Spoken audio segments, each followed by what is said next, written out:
Hey, Tim, so are you doing some last-minute shopping before the weekend? Well, actually, I'm looking for supplies to put together 72-hour kits for each member of my family. 72-hour kit? What's that?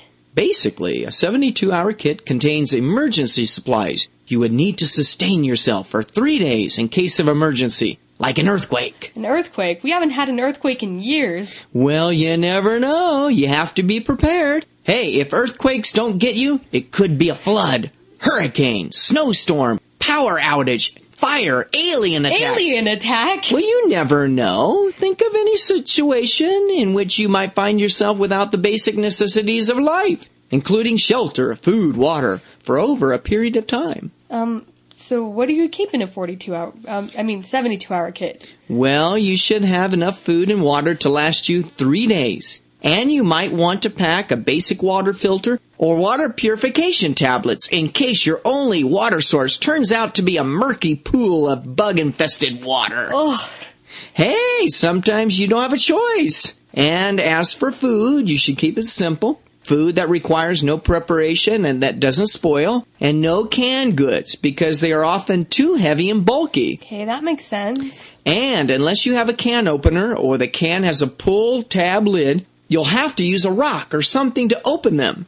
Instant mashed green beans. Yeah, and energy bars, beef jerky, and a mix of nuts, raisins, and chocolate are possibilities. Food might be nasty, but I guess you could survive.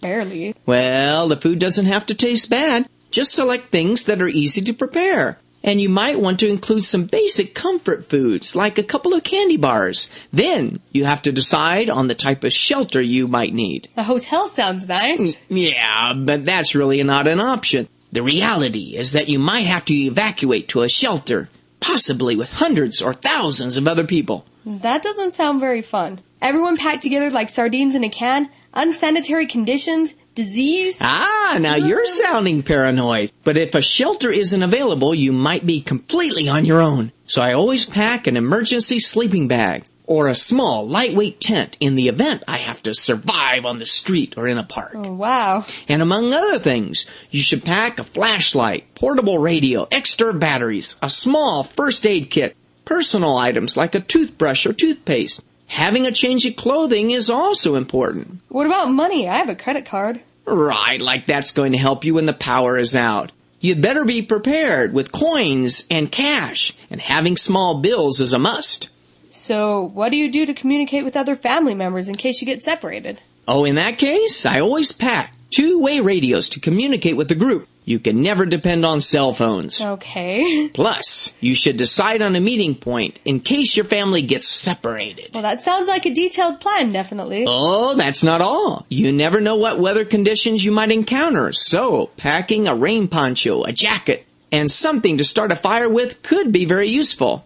Like matches? Matches? You drop those in a puddle of water and you're toast. You need to pack at least 3 forms of fire starter. A magnifying glass, a high-quality lighter, and waterproof matches. Well, I never thought about those either. So what do you do if you have small kids? They'd probably go stir-crazy under such conditions. You're exactly right. So a little extra preparation for them is needed. If you have to evacuate to a shelter to wait out a disaster, kids soon will be bored out of their minds. So you have to pack small card games, paper, or something like pencils and crayons to draw with. You know, preparing a 72-hour kit makes perfect sense. Yeah, but most people think about it after it is too late.